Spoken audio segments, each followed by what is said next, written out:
It says it's being live streamed.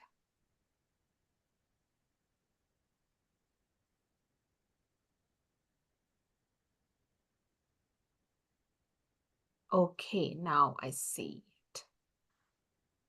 Perfect.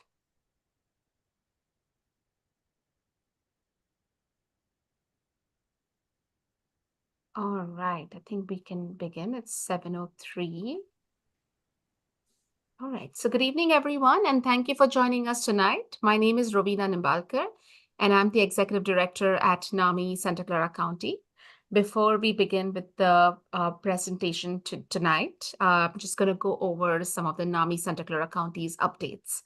Our helpline is up and running from 10 a.m. to 6 p.m. via phone and email, and also our office is open for walk-in from 10 a.m. to 2 p.m. After our family support is available on evenings and weekends. All our support groups are listed on our website and offered over Zoom as well as in person. To get more information about it, please go to our website, NAMI-SCC.org. For our educational classes such as family to family, familiar to familiar, persona to persona, peer-to-peer, provider education, you can contact our helpline number 408-453-0400 and select option 1 for further details. And you can put your name on the interest list. The NAMI Basics is on demand and on our website, and you can take it on your own pace, and so is NAMI Homefront. NAMI FaithNet, the next MH101 is going to be on May 16 at 11:30 a.m. to 1 p.m. To get more information, you can call our helpline number. Our community peer program continues to match via hospitals as well as self-reference. So if you need more information about it, you can go to our website and get more information and download the form if you're interested in the program, or reach us through our helpline. NAMI Walks Silicon Valley, which is our biggest fundraiser and the biggest fundraiser as well as our biggest outreach event, is going to be on Saturday, October 5th. So please save the date. Our website for the NAMI Walks Silicon Valley has been launched. The website is NAMI-Walks/Silicon Valley. And the NAMI Picnic, the NAMI Santa Clara County Annual Picnic, is going to be on June 8th at the Family Circle area in Kelly Park. And we will be sending out an invite very soon through our email. We do have a new events coordinator. Her name is Christina Alanese. And if you have any questions or you want to reach out, you can always call us and we'll be happy to help you. Okay, so I'm done with the updates. So now I would like to invite Uday Kapoor, President of the Board, to make an announcement. Over to you, Uday. Thank you, Ravina. Hello, everyone. I wanted to tell you this announcement is about the election of our board and the board members, which is our annual process. And we recently had a slate. We had a voting and we elected the board. So I wanted to announce who the members are. So first is President, that's me, Uday Kapoor. We have 4 vice presidents. Bev Lozoff, she used to be the past co-president. Juan Perez, Frank Aliotto, and Morit Milo. And then we have the treasurer, who's Steve Wade, and the secretary is Peter Newman. So these are now installed as of April. So I just wanted to make that announcement. Thank you, Uday. Thank you so much for the announcement. Okay, so now let's get over to our presentation. So today we have Dr. Adams who will be making a presentation. And Dr. Adams is doubly board certified in obstetrics and gynecology and lifestyle medicine and in menopause, and is a menopause certified. Sorry, my page just jumped. Sorry about that.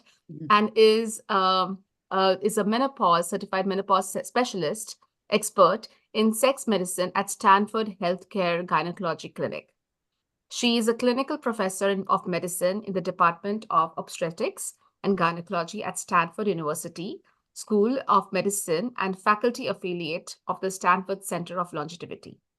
As an OBGYN for over 3 decades, Dr. Adams specializes in managing the symptoms of menopause, diagnosing and treating female sexual dysfunction, and utilizing lifestyle medicine to decrease the risk of chronic condition associated with aging. I'm going to hand it over to Dr. Adams for the presentation. And I just want to make an announcement that if you have any questions, please post in the Q&A section that you can see down below. And then there is also chat we can also use chat, but if your questions are in the Q&A, it'll be easier for us to navigate and chat. Feel free to chat and have comments and everything in the chat section. So, okay, I'm going to hand it over to you and I'll be around, but I'm going to turn off my camera. Wonderful. Thank you. Thank you so much for the invite, and thank you for the opportunity to speak with you all about something that I think is really under-recognized and super, super important. So I can see my screen, so I'm assuming you can see my screen as well. The topic tonight is mental health and menopause, and I will be talking about the intersection of hormones and mood changes. This is the website of our new program at Stanford, the program in menopause and healthy aging that I direct, and we support research, advocacy, education, and clinical care that address the challenges that women experience in midlife and beyond, but also the opportunities. So I've been at Stanford now since last summer and really enjoying getting to know people and getting to really explain menopause to my patients and to my colleagues, which has been great. Tonight, what I'm going to talk about is the intersection of mental health and menopause, and I'm really going to hit on these particular topics. Perimenopausal mood instability is a real thing. We call it PMI. It's more common than PMS, but people haven't heard of it. So that's an important thing to be aware of.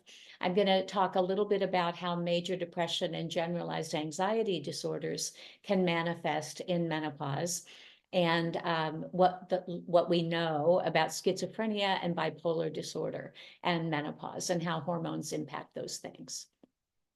So I'm going to start with a case example, and this is a made-up case, but it's very similar to patients that I see. And I'm going to call this patient Amanda. She's 45 years old, and she comes into the clinic and she says, "I don't know what's wrong with me, but I don't feel good at all.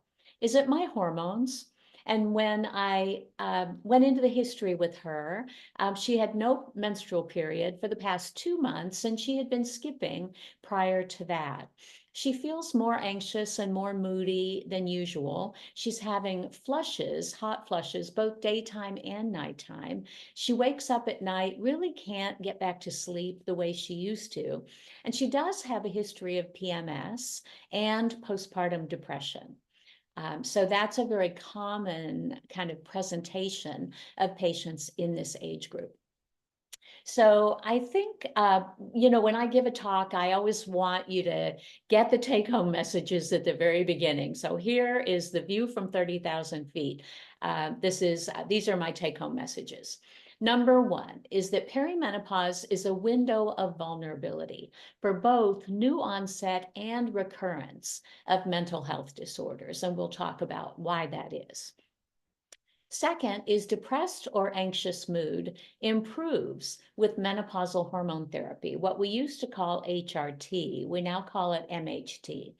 In perimenopause, but not in postmenopause. So an important distinction. So if someone is depressed postmenopausally, hormone therapy probably is not going to improve it. But in perimenopause, it likely will improve it. There's a second peak of incidence of schizophrenia symptoms in women around the time of menopause. Doses of antipsychotics may need to be adjusted in that setting. And menopausal hormone therapy is controversial in this population because of the concern related to how estrogen might interact with medications. And then bipolar symptoms can increase in late perimenopause and early postmenopause. So those are kind of the big summary statements. And now I'm going to, and there's really not a lot of data right now to guide us on the effect of menopausal hormone therapy in that population. So now I'm going to kind of step back a minute and just define my terms. Menopause means there's no period for 12 months. So the average age of that is 51. We only diagnose menopause in the rearview mirror then, because you don't know when you're having that last period until 12 months have passed. And after 12 months with no period, then by definition, you meet the criteria for being postmenopausal or fully menopausal. The perimenopause is that transition time, moving toward menopause, where people start skipping their periods. That's typically in the 40s and leads up to that average age of menopause of 51. Because that last period, it's not like flipping a light switch, right, where you're having periods every month and then boom, they stop. So you start skipping and you go longer and longer in between periods. Early menopause, by definition, is between ages 40 and 45 when periods have stopped for a year. And then if it happens before age 40, we call that actually premature menopause. But anything after 45 is actually considered normal. All right, well, people often think caution, caution, menopause ahead. I would say we should say caution, perimenopause ahead, because that is the most symptomatic time. And we're going to dig into that a little bit. So in 1900, the average age of menopause was 45, a little bit earlier than 51, but still in that same time frame. But the lifespan of most women was only 49 years of age, that they would live. Now, the average age of menopause is 51, and our lifespan is more than 75 years. And the average time that a woman is in perimenopause averages about 4 years, but it can range from 1 to 10 years. Can you even imagine being perimenopausal for 10 years? Well, some women are. Oh, and I want to just make a caveat at the beginning of this talk that I'm going to be using the terms woman and female. And what I'm really talking about is people who have ovaries. But I recognize that not everybody who has ovaries uses those terms to describe themselves. But I use those terms simply because that's how the research describes the people in the trials. So I want to just kind of spend a moment talking about our physiology. So we think of your period as your fourth vital sign. And when you have a period each month, there's your temperature, your pulse, your blood pressure, and your period. When you have a period each month, that means your brain is talking to your ovary. Every month, it's sending the signal, and the ovary is responding. In perimenopause, the brain is still talking to the ovary every month, the way it always does, but the ovary is aging. And so it responds less consistently to the brain signals. And so it's very unpredictable. Periods are all over the map because your hormones are all over the map. And that is what causes the symptoms. So ovarian aging means that your hormones are not cycling in the way that they used to. And that's important. And this is a complicated slide, but what I just want you to look at are the open squares. Those are estrogen levels. And you can look at this and you can see there's no rhyme or reason to it. Sometimes it's up, sometimes it's down. There's nothing that looks cyclic about this at all. And that is, I think, a really important point for us to understand when we're thinking about perimenopause, that it's just completely, hormone levels are just all over the place without any predictability, and that's what causes the symptoms. I want to just let people know that there was this article that came out in Menopause Journal, Medical Journal in 2018 that were consensus guidelines for the evaluation and treatment of perimenopausal depression. They were the first guidelines ever that looked at what perimenopausal depression meant, what it was, and how frequently people had it. And it was really from this article that they reviewed the world's literature. And now we know that 68% of women experience mood symptoms in perimenopause, which is more than experience PMS. So related to depression, we actually have a lot of data, and we have some really good guidelines to guide our treatment.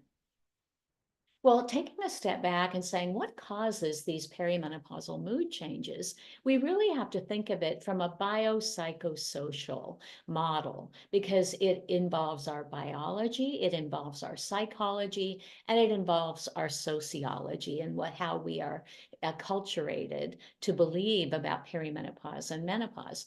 This talk is really going to focus on the biology, but if you want to talk about the psychology or the social aspects of it, we can as we go through the chat. When we think about our brain chemistry and our hormones, how our hormones impact our brain, the mental health impact during perimenopause is likely due to the changing levels of estrogen and progesterone, and both of those impact our brain neurotransmitters. And that's part of the reason why women are protected from some forms of mental illness, in particular schizophrenia and sociopathy, several different conditions. Estrogen impacts the brain in both our cognitive and our affective processes, both in learning and memory, but as well as in mood regulation and our stress responses. When we look at the effect of estrogen in schizophrenia, it's what we think causes that later onset in women, where schizophrenia appears in women in ages 20 to 35 compared to men, where it appears in the teen years. The course of schizophrenia is more benign in women. There's shorter, less frequent episodes, less severe symptoms, better responses to treatment. And then because estrogen declines, we see that second peak of symptoms of schizophrenia at menopause. Progesterone actually is really very interesting in the way it works in the brain. It targets areas of the brain similar to anti-anxiety or pain or sleep medications. Progesterone has calming effects in postmenopausal women when we treat them with progesterone. It's a possible explanation why some women experience a pregnancy glow, and it can cause improvement of some anxiety disorders when we treat with progesterone. So it does impact the brain, in that positive way. Now, in perimenopause, the mood instability happens because the hormones are so unpredictable and unstable. And they are characterized by mood symptoms that randomly come and go. So rather than the cyclic nature that you see in PMS, it's random, and you see all the symptoms there. And up to 68% of perimenopausal women experience that. And it's important that we separate that and we differentiate it from major depression. It is not major depression. And again, I just want to show you this slide again, because I'm a visual learner. I think a lot of people are. And it's just such a good visual representation of how unpredictable the hormone changes are. And that triggers these symptoms. So this is an important slide, because when you look at the overlap of symptoms with depression and perimenopause, there's a lot.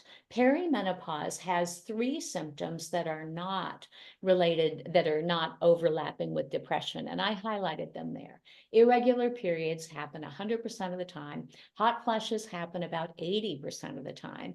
And urinary and vaginal symptoms happen often in those folks as well.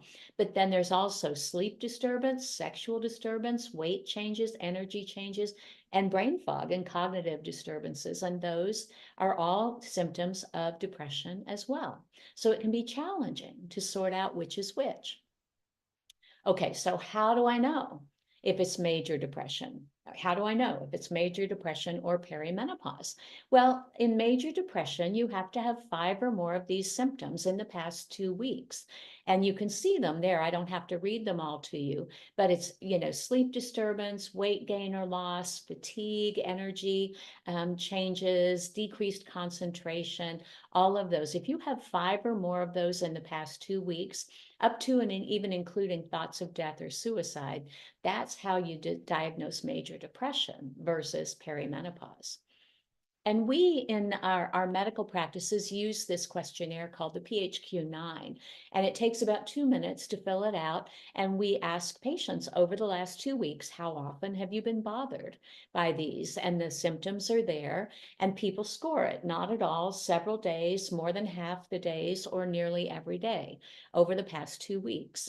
And again, the cut points, as you see them there, 5, 10, 15, and 20 are the scores that determine whether it's mild, moderate, severe, or very severe. So this is how you know if you have major depression or not. Now, this is important because 1 in 4 women will have major depression at some point during perimenopause or menopause. Most of it happens in the perimenopause because, again, that's the time when the hormones are all over the place and people are at risk. But women who even have no history of depression, never had it in college, never had postpartum depression, are still twice as likely, 2 times at risk for new onset depression in perimenopause. Panic disorder and generalized anxiety disorder are also more common during perimenopause, and they tend to be more likely in women who have physical symptoms, especially if they're having moderate to severe hot flushes. That tends to correlate more with the onset of panic disorder or generalized anxiety disorder. And generalized anxiety is characterized by these symptoms: feeling nervous or anxious or on edge, not being able to stop or control your feelings of worry, or feeling like you're worrying too much about different things, trouble kind of calming down and relaxing, and being so restless it's hard to sit still. Easily annoyed or irritable can sometimes be a manifestation of generalized anxiety, or just that feeling of something awful might be getting ready to happen. So those are characteristics of generalized anxiety disorder, and we use a questionnaire to determine how severe the anxiety symptoms are. And again, if people are having severe hot flushes, it can mimic a panic attack, and people who are having those severe hot flushes often are more at risk for panic disorder or anxiety disorder. So what are risk factors for this in perimenopause? Well, there's a lot, and they have a lot to do with social support. What's going on in your environment, in your context. If you are unemployed, if you are doing little or no exercise, if you're more symptomatic with hot flushes, if you are having relationship difficulties. You can see this list here. I don't have to read these for you, but these are things that can increase the risk of depression or anxiety symptoms, mood disorders in perimenopause. So paying attention to things like, your health habits can make a big difference for the risk for mood disorders. So in summary, be aware that perimenopause is a window of vulnerability for mood disorders. The risk of depression goes up even in women who have no history of mood disorders, but if you have a history of mood disorders earlier in life, depression in college, postpartum depression, PMS, that's a significant risk factor. All right, well, that's all very kind of overwhelming and doesn't sound so good. So what can you do? Well, there are plenty of things you can do for this. The most important thing is meet with your provider and figure out if it's perimenopause or if it's major depression, because it could be one or the other, and you need to help figure that out, need some help figuring that out. So get together with your healthcare provider and have that discussion. If it's perimenopause, hormone treatment likely will improve mood. It usually works within 2 to 4 weeks. It can either be what we used to call HRT, we now call it MHT, menopausal hormone therapy. Birth control pills can also be used to stabilize mood, and there is one that is specifically FDA approved for that purpose, and it is called Yaz. I'm going to say the brand name. It's ethinyl estradiol and drospirenone. It's a specific type of birth control pill that's been shown to be mood stabilizing. So that's a good thing to know about. Exercise always helps. Exercise helps everything. If it's major depression, we want to approach treatment from that perspective. And there are lots of good behavioral and medical treatment options. Sometimes hormones will help, and we'll talk about that. Generally, starting some treatments will improve things in about 4 weeks. And again, exercise always helps. Exercise improves mood. It improves our sexual functioning. It decreases our risk for chronic illness, and it makes it easier to manage our weight. So exercise is always a good thing. And if you're too tired or too depressed to exercise, I would say you're too tired or too depressed not to exercise. And if it just means get up and walk around the block one time, you're going to get benefit from that. So think about good enough, not perfect when it comes to exercise. Just walk up one flight of stairs instead of taking the elevator, and you'll get some benefit from that. Psychological treatments for mood disorders are very, very effective. Cognitive behavior therapy reduces the frequency of hot flushes in menopause. It reduces sexual difficulties in menopause. It reduces depression and anxiety symptoms. So cognitive behavior therapy is a very, very powerful tool for managing mood disorders. Mindfulness-based stress reduction has also been shown to improve the degree of bother and distress in women who are experiencing hot flushes and night sweats.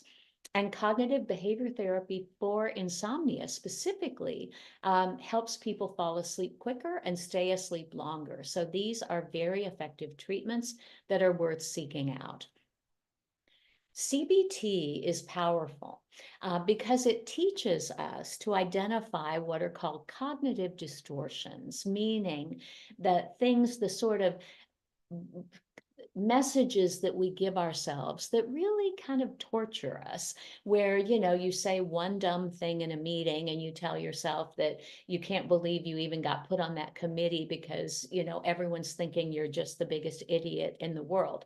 So that sort of jumping to conclusions, magnifying, over generalizing, all or none thinking, you can see here, these are all ways that that our brain really tortures us. And CBT helps us identify those things and reframe them and replace them with something that is a kinder message to ourselves. Very, very effective.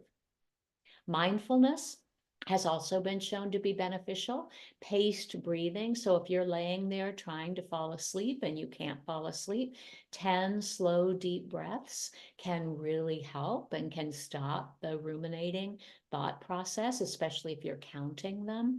There are apps that you can access, body scan, progressive muscle relaxations that will help with, again, the ruminative thinking and difficulty falling asleep.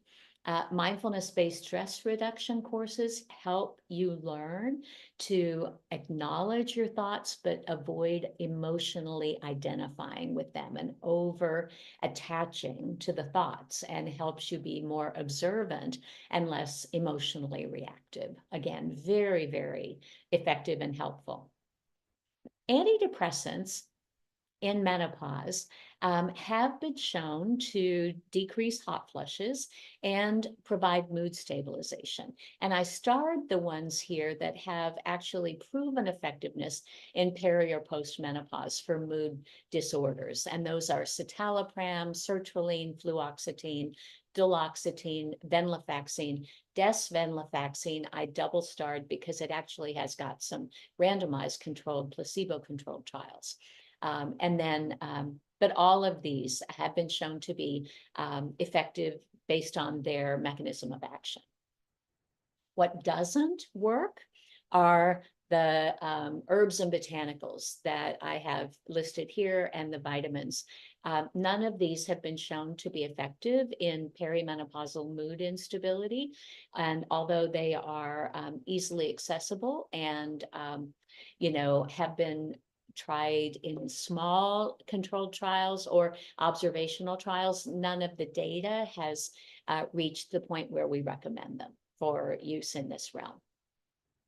More about antidepressants, and oh, I used drug names here. Sorry about that, but nobody's paying me to give this talk, so I'll just say that. Zoloft and Prozac are activating, meaning that they're going to help you be more awake and alert if your depression is manifesting as dragginess or fatigued.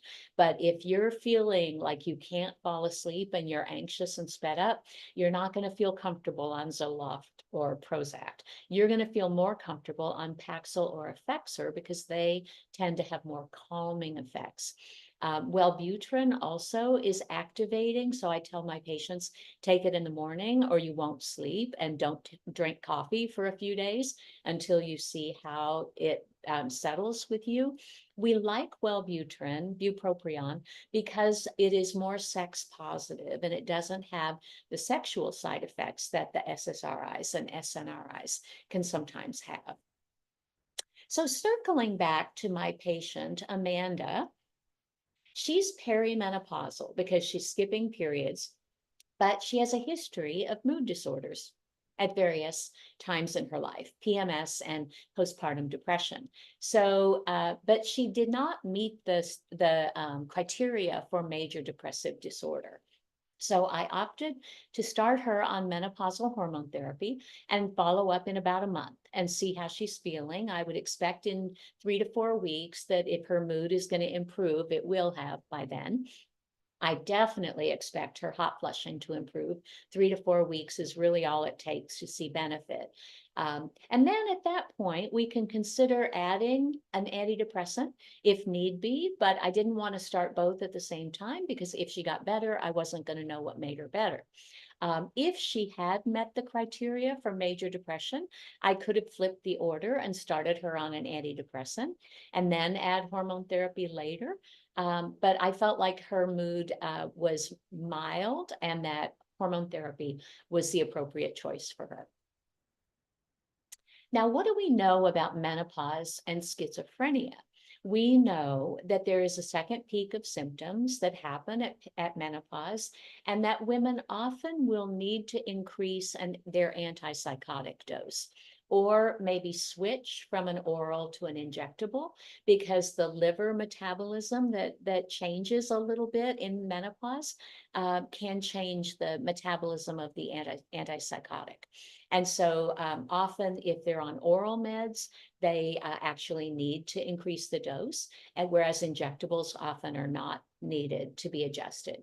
So that's something to be aware of. The impact of menopausal hormone therapy on schizophrenia is multifaceted and complex and really requires individual involvement of a gynecologist with the psychiatrist to really decide what makes the most sense. There's not a ton of data around it yet, and it really does need to be individualized. And we really want to emphasize those non-pharmacologic treatments, including CBT, including mindfulness, including exercise, those kinds of things to help really navigate this time. In terms of bipolar disorder, it's a similar frequency in men and women.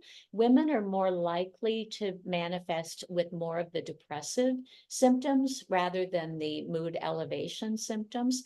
PMS can often be more severe in women who have been diagnosed with bipolar. And pregnancy, postpartum, and menopause are all vulnerable times for people who have bipolar disorder. In pregnancy and postpartum, people with bipolar are more than 7 times more likely to be hospitalized than at other times in their life for manifestation of their bipolar condition. Menopause also is more vulnerable, and 1 in 5 people with bipolar report severe emotional changes during their menopausal transition. Again, you know, and remembering back on that chart of the hormonal fluctuation being so unpredictable, you can really imagine why that might be. So the best data that we have on bipolar disorder and menopause comes from a study that was done at University of Massachusetts in 2015.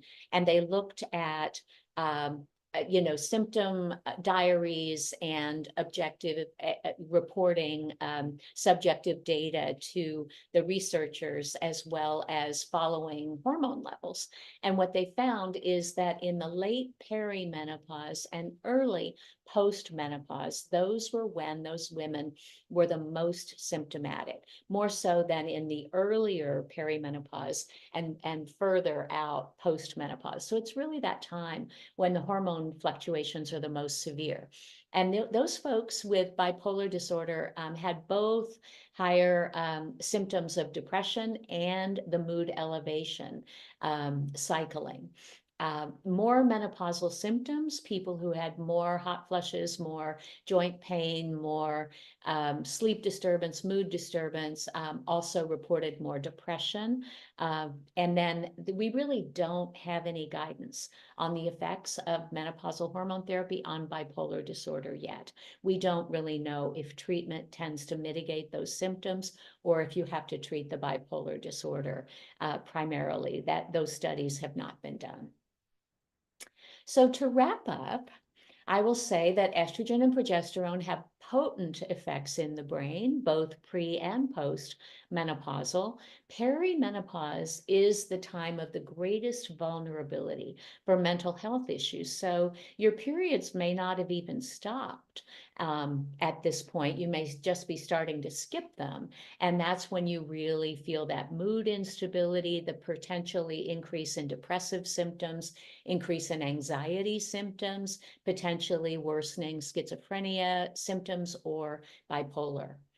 Menopausal hormone therapy is effective for depression and anxiety in the perimenopause, but it's unclear right now if it's beneficial for schizophrenia or bipolar disorder. Behavioral treatments always help, always, and so it's important to access those. But I want to finish with, because this can sound so awful, right? I mean, when I lecture at the medical school about this, the medical students are just like, bleh, menopause sounds terrible. But I will say that menopausal zest is real. And I want to leave you with this thought that when they study postmenopausal women, they rate all these areas better or at least stable.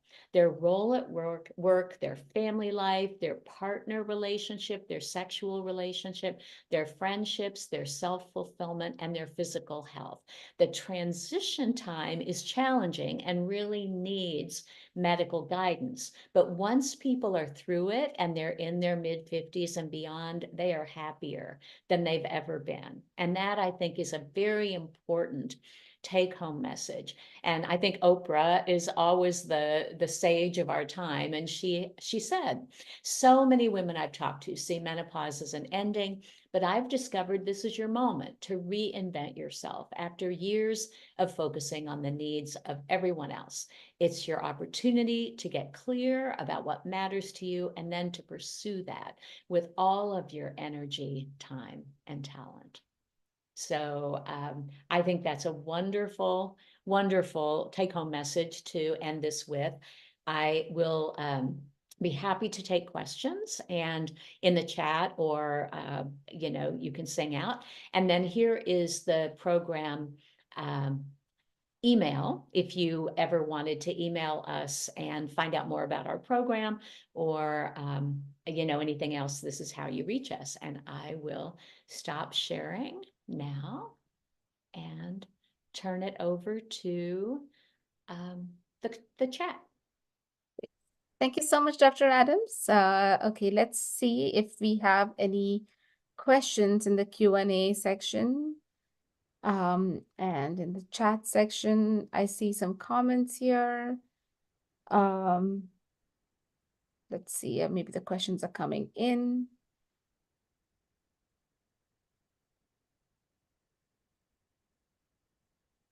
Yeah, let's see. Any questions? I don't see any questions yet.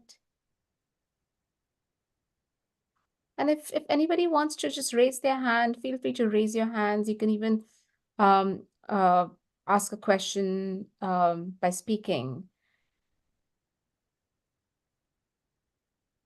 if you don't want to type it.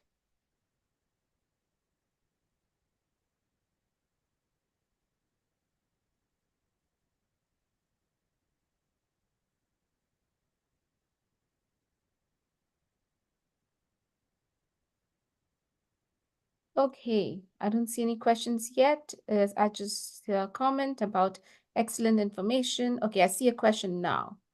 Okay, so it says, I'm in my early 30s. Schizophrenia runs in my family. Is there anything I can do now to prevent that from happening to me? I am a gynecologist, not a psychiatrist. And so I honestly don't know the answer to that question because um, schizophrenia does have, I know that there are a lot of factors that have to do with the manifestation of schizophrenia, and genetic predisposition certainly is one, but also there are socioeconomic determinants of health, there are lifestyle factors, there are other kinds of things that impact our overall health risks. And so always, always, always, it's important to make those healthy lifestyle choices where you are exercising, you're trying to manage your weight, you are eating a whole food plant-based diet, you are, if you have high blood pressure, you get that treated. If you have high cholesterol, you get that treated. If you have glucose abnormalities, you get that treated. You manage whatever chronic illnesses you have. Those things are just important for living a long, healthy life. But, you know, so we all should do those. But I honestly would not want to say that's going to decrease your risk of becoming schizophrenic yourself. I think if you are a woman, you're already in that window of time. And if it hasn't manifested yet, I would say that's a good sign. If you're a man, you're past the window of time that it typically manifests. So that's a good sign. But again, I don't know if there's anything you can specifically do to decrease that risk. Thank you for answering that question.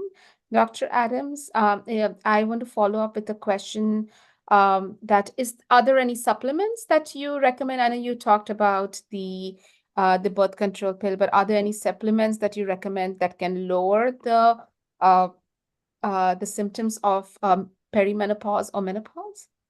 When you say supplements, do you mean like vitamins, or do you Yes, mean yes, vitamins. like black cohosh and red clover and herbs and botanicals? So yeah, so vitamins, you know, in terms of supplements, when people kind of get into their 40s, I recommend vitamin D as a supplement, about 2,000 international units per day, because we just stop absorbing vitamin D from the sun as effectively as we did when we were younger. If you're 20 and you go out in the sun for an hour, you make 100,000 units of vitamin D right then. And so you're making it. But once you get to be about 40, you can live in Arizona all year round and you're just not going to make it the way you would from the sun. So 2,000 international units of vitamin D daily. We reach our peak bone density in our late 30s. And for the whole rest of our lives, we're just trying to hang on to what we've built. And so it's very important to do weight-bearing exercise. You know, swimming is great for your heart, but it doesn't do much for your bones. So you want to be doing yoga, Pilates, handheld weights, something that will involve stressing your Right. muscles and your bones. Starting, you know, it's never too early to start. I guess maybe, you know, children shouldn't be doing that, but you know, by the time you hit puberty, everyone should be doing some weight-bearing exercise. And then calcium intake is important. I don't usually recommend supplementation until people are more in that menopausal time frame. But you know, if you're eating any kind of dairy, you probably are getting enough calcium. But if people are completely vegan and not eating dairy at all, then probably about 1,000 milligrams of calcium per day is important. Other than that, I don't usually recommend supplements because I think people should be eating a wide variety. They say eat the rainbow, right? And That's if right. you eat a wide variety of multicolored fruits and vegetables, you're going to get the vitamins that you need. Yeah. And I think, you know, protein intake is important, especially as we age, because we get this thing called sarcopenia, where our muscles begin to deteriorate and they get marbled with fat. And so everyone should eat about 1 gram of protein per kilogram of body weight. That's So right. if you weigh 130 pounds, that's about 60 kilograms of body weight. So you want about 60 grams of 60 grams. protein a day. And then as you get older, as you get more into your 60s and beyond, it really should go up to about 2 grams of protein per day, just to maintain muscle mass. And again, continuing to do that strength training.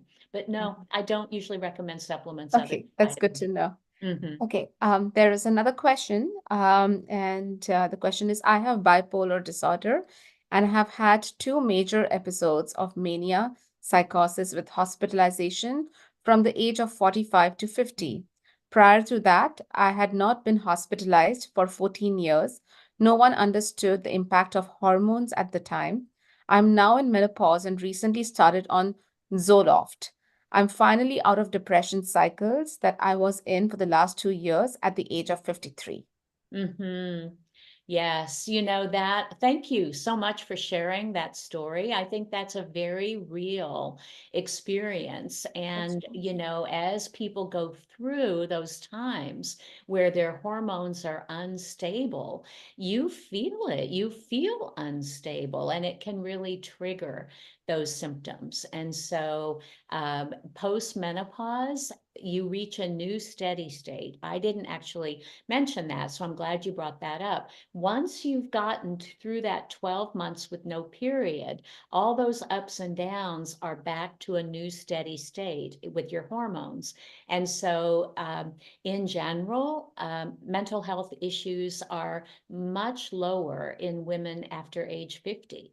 And things just tend to be much more stable. So I thank you for sharing that. That is very much kind of what the data shows us as well. Thank you. Mhm. Another question is, how can women see you and get help? I am taking patients at Stanford, and I see patients 2 days a week in the Center for Women's Health there. And you can call the gynecology clinic at Stanford and make an appointment. I Okay. don't see people for annual exams. I've got 20 great partners who do that, but I see people for hormonal issues starting at whatever age, they're in menopause. So 40 and beyond. So I'm happy to see anyone who would like to be seen. Perfect. Thank you. The other question is, does pregnancy have an effect on the age one might get menopause? No, the average age of menopause is 51. If you had a pregnancy in your teens versus if you had a pregnancy in your 40s, that does not change the time that menopause is going to happen for you. There is a little bit of a genetic tendency. If you know when your mom went through menopause, that might give you a little bit of an inkling when that might happen for you. But for many of us, our moms didn't go through menopause. They had their ovaries out, or they had surgery, or they did, but they didn't tell us. They didn't talk about it, and we don't really know. So that's really the only thing that would predict when you might go through menopause is people in your family, but pregnancy does not impact that. Okay, thank you for answering that. Okay, the other question is, can you talk a little more about sexual satisfaction after menopause? Maybe it's a myth, but I thought sexual desires decreased after menopause. I could talk for an hour about sexual satisfaction before and after menopause. So thank you for that question. I belong to the International Society for the Study of Women's Sexual Health, and they have a great website. It's ISSWSH, ISSWSH. Great resources, great resources for people, not just providers. Sexual behavior is for everyone, men, women, the whole gender spectrum, everyone, is a balance of accelerators and brakes. And that's called the dual control model. And there are things that make us hit the accelerator, and there are things that make us hit the brake. And we so often, especially as women, think we need more accelerator. You know, we think we need fancy lingerie, and we need porn, and we need flavored lube, and we need, you know, a date night, and we need all these things, when in reality, so often the real issue is we have to get our foot off the brake. And there are so many things that can make us hit the brake, you know. Maybe you worked 70 hours that week. Maybe you got the flu and you're just kind of not feeling great. Or maybe your mother's visiting and that kind of is a damper on everything. Maybe your partner just came in from gardening and they're all sweaty and you like them to be clean. So it can be anything, or maybe you just got a terrible cancer diagnosis or something. So it can be anything from a huge existential crisis to, you know, you're kind of sweaty and I'm not too into it. So most of our sexual behavior is that it's that tipping point, like what tips us over to accelerator, what tips us over to the brake. And so it's important to think about that and to think about things that help, you know, that might be contextual, that is making you hit the brake. In terms of hormones and times in our lives, you know, everybody has a sex drive in the first couple years of a new relationship. That's a time when most of our sex drives are up, but we tend to settle and after about 4 years in a new relationship, and then our libidos naturally tend to decline. And so in our perimenopause and menopausal years, many of us have been in a relationship for decades, and so our libidos are naturally declining. The people that testosterone actually really works to boost libido are in people who have had early menopause. So either they've had their ovaries removed because of some medical condition, or they have gone through medical menopause because of chemotherapy or radiation. And those people really benefit from being on testosterone. Now, there's no FDA approved version for women, so we have to do it off label.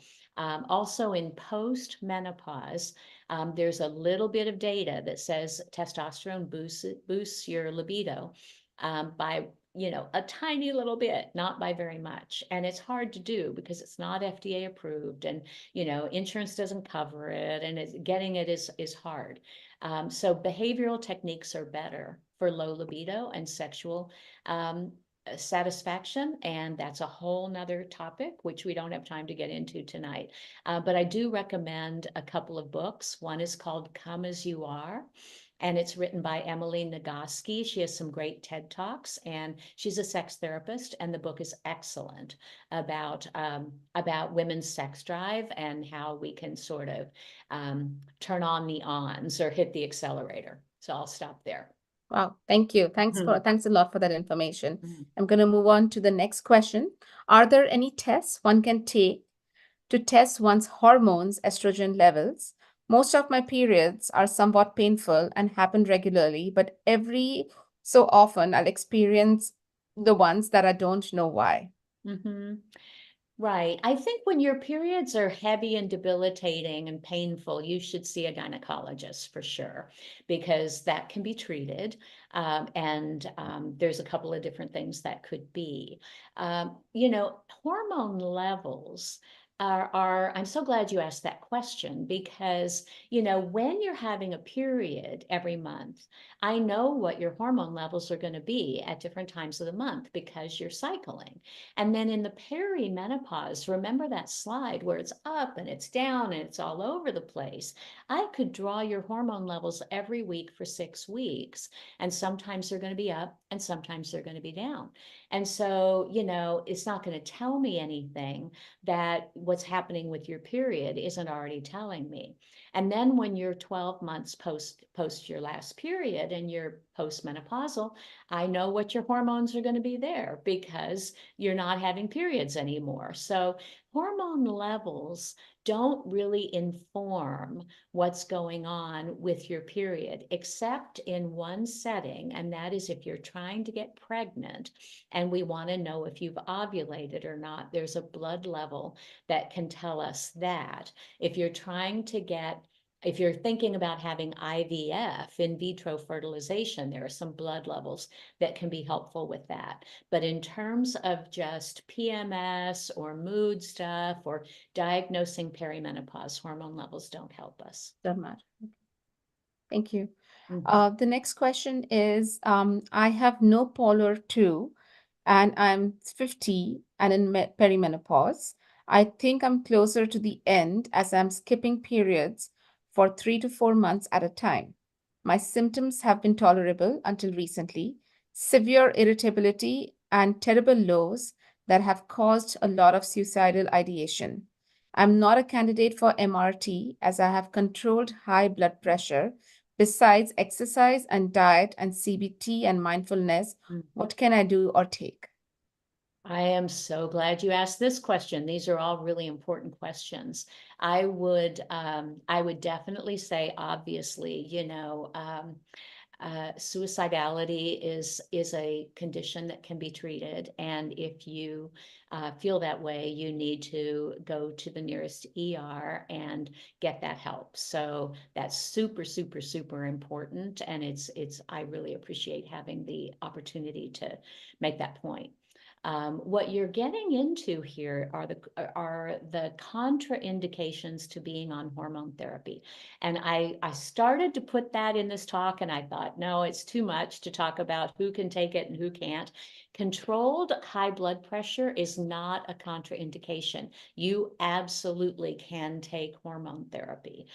If you had uncontrolled hypertension, I would say you should get that under control first, but that is not a contraindication. The only people who should not take estrogen in hormone therapy are people who personally themselves have breast cancer, people who personally themselves have had a heart attack or a stroke, people who personally themselves have had a blood clot in their leg or their lung or their brain, or people who have severe liver abnormalities, although even that we can sometimes get around by the way we dose it. So, hypertension or, diabetes or high cholesterol, those things are not contraindications to hormone therapy. So what you can do is you can go on the North American Menopause Society website. And now it's called the Menopause Society, which is an easier thing to remember, the Menopause Society. And you can click on the link that says find a certified practitioner. And then it'll come down with a zip code. You put in your zip code and you can find somebody who's going to help you with this. And so you want to go see a certified menopause practitioner, and they will talk to you about ways you can manage this hormonally. And I'm really glad you asked the question. I think you could feel better. All right, let's see. I don't see any of the questions. I believe we've answered all the questions you have. And I see thank you and excellent information in the chat. Thank you for having me. Yeah. And our timing's perfect, right? Our time is perfect. Absolutely. Those are great questions. And thank you for answering them in detail. And thank you for the presentation. I think this was a really, really good and informative presentation. I really appreciate you coming on a weekday evening and giving us your time to do this. So really, thank you so much for that. And for those who missed this presentation, you can watch this on YouTube at any time on our NAMI Santa Clara County channel on YouTube. So Dr. Adams, again, really a pleasure to have you. Thanks so much. And we'll hope to see you again soon. Thank you. And thank you everyone who joined us today. We'll see you next month. Bye-bye. Bye-bye.